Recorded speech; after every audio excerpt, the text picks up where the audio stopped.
everybody. Happy Friday. Chris McNaughton, your lender for all over Colorado. Of course, coming to you with my Friday market update. And this time, I have a special guest. Mike Fratantoni is the economist for the Mortgage Bankers Association. He's probably the most respected guys when it comes to trying to forecast what's going to go on with the housing as well as the mortgage market.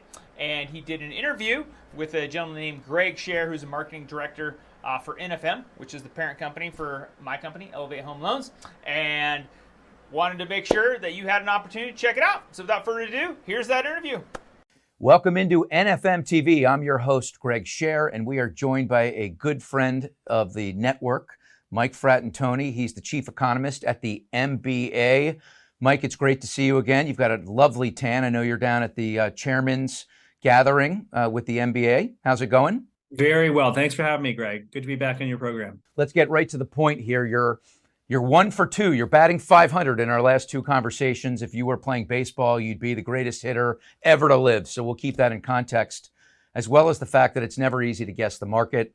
About 2 years ago, you nailed it on here and said that inflation was transitory. Then we had you on back in the summer of last year where you thought that interest rates might creep down into the 5.5 and below range by year's end. Here we are in June. We've got a really stubborn unemployment rate that's keeping the Fed on the edge of its seat. Tell us what went wrong on that last prediction and where you think it goes from here. I would say qualitatively, we're still in the same place as we were 6-9 months ago. So we see the U.S. economy slowing. Why? Well, you have credit tightening really across the board. That's only been accentuated by the bank failures that we saw this spring. You see businesses slowing their pace of activity. And also you have the cumulative impact of 5 percentage points of increases in the short-term rate. So you're right, the job market's held up better than anybody would have guessed, but we're even seeing some signs of cracks there. So no one wants a bad economy, but we do expect that the cumulative impact of all these forces will slow the U.S. economy, and that will bring rates down. So we're still thinking 5.5% end of this year. What went wrong in that forecast? What was one thing that really stood out that you could not have anticipated? Inflation has been stickier than really anyone would have predicted. So it peaked at about 9% middle of last year. We're down below 5% now, but still not moving fast enough to the Fed's 2% target. Existing inventory down 23%.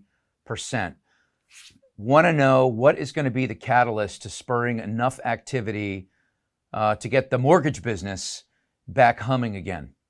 It is beneficial that builders have been active, and so we're seeing more new home inventory on the market. But because of that lock-in effect, the fact that you have so many owners that got that 2.5 or 3% rate, thanks to so many of the folks in our industry during the refi boom, they're just not that interested in moving right now. I think a year, 2 years from now, life happens, right? You get married, you have kids, you get a new job. They'll be more willing to look beyond that low rate and be ready to list their home again. What is the scenario where the market crashes? What would have to happen for prices to go down 20%? You would need a high level of distress in the market, and we're just not seeing that right now. We put out our national delinquency survey on a quarterly basis. As of the first quarter, the delinquency rate is the second lowest level it's ever been, going back to 1979. So, if unemployment, instead of going to 5% for our forecast, if it went to 10%, we'd see distress in a hurry. But that's just not a likely outcome given the macroeconomic dynamics we're seeing right now. What would it take to get originations, certainly not at 2000, pandemic levels, but in an area where we're looking at a top 5 year again? To really get much higher than sort of 2.2 to 2.5 over the next couple of years, it would be rates dropping back down into, threes again. And it could happen. Don't think it's likely, but that's really what it would take to drive rates low enough to the stat that you reference, get people with the 3% mortgage rate interested in refinancing again.